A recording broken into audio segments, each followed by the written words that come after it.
I'm Elisa Parker, and we are broadcasting and live streaming from the Wild and Scenic Film Fest Media Lounge.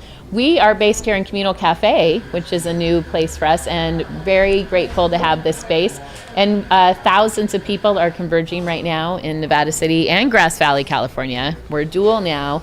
One of my favorite festivals of all time, and to get to connect with our longtime festival goers and filmmakers like John Graaf and Kevin White, who is the executive producer of the film. John, you have so many films always coming out. And first, just welcome back to Wild and Scenic. Thank you. It's always a pleasure to be here. And it's a pleasure to have you. You and I have talked many times. We have talked many times. Great. And you were reminding me that the John Graaf Award, it's named after you. Yeah, Filmmaking excellence. And I'm not dead yet. You know, when Isn't that crazy? That's an honor. When Kathy Dawson called me and said they wanted to name this award, I got worried. It was like, had you been talking to my doctor? Because you don't usually get something named till you die. So well, isn't it great? I worried about it. But you get to enjoy that. You get to enjoy the fruits of your labor, and you get to be here in person. That's right. And so I think that's how it should be. You should know how. I think it's nice. You should know you always should know your own self-worth and value. But it's great to have that validated. Biggest award I've ever gotten, I have to say. So that's awesome. It's much appreciated. Well, congratulations. So the film that you both are featuring here, it's called Udall, Stewart Udall, Politics of Beauty. Right. All right. Well, tell us about Stewart Udall. All right.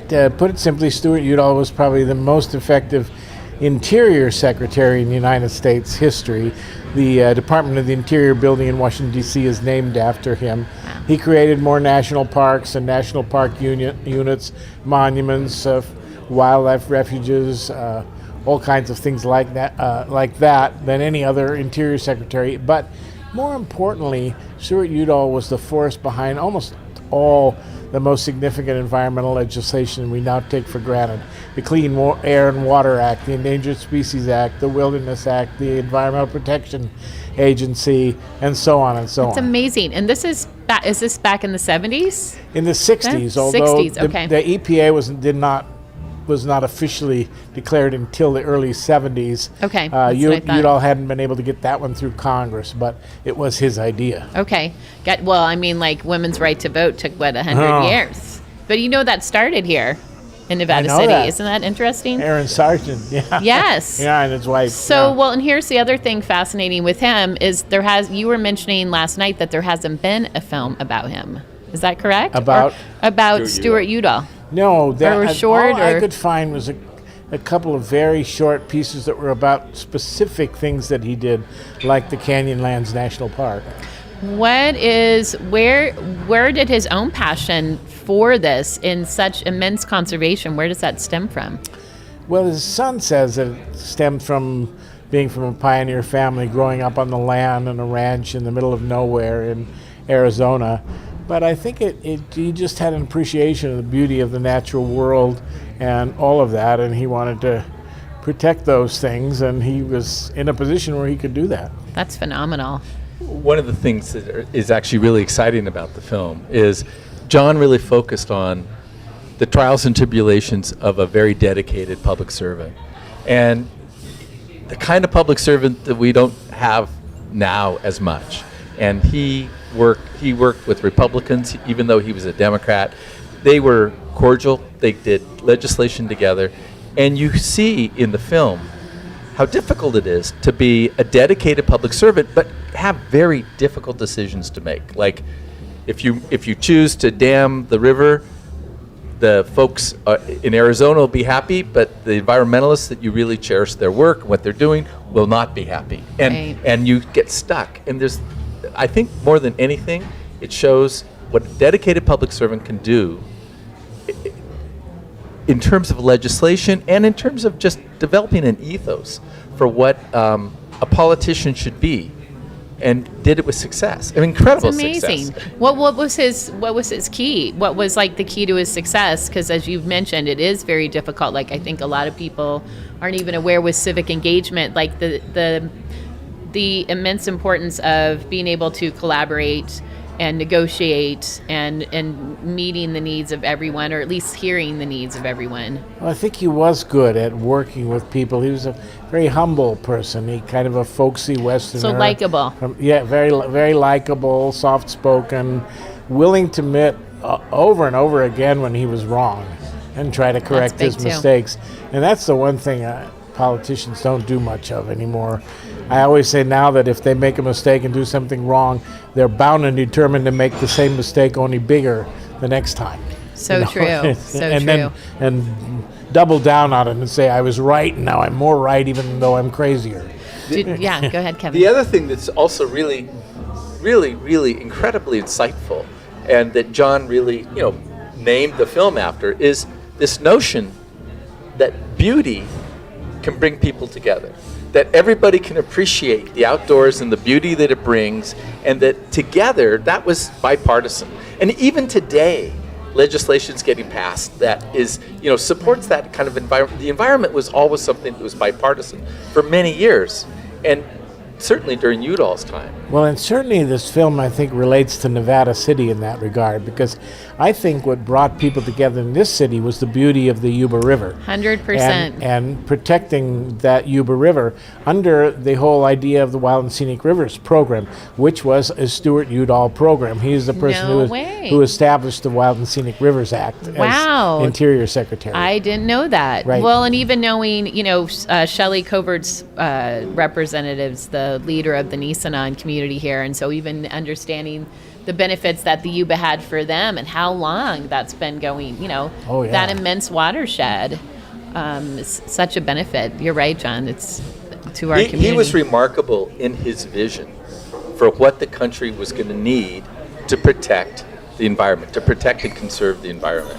And honestly, I can't imagine what the country would be without him.